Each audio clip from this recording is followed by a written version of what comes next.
And how is your winter going? First of all, we have a piece of news for you on the privilege page. You can now easily check the history of privilege changes on a selected group. The second news I want to share with you comes from the integration panel. From this spring, you can use ForeFlight integration to update your flight times in Neon.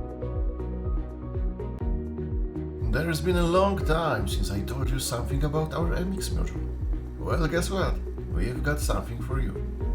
Now, when you're adding new scheduled maintenance to Neon, you can remove its aircraft from colliding flights.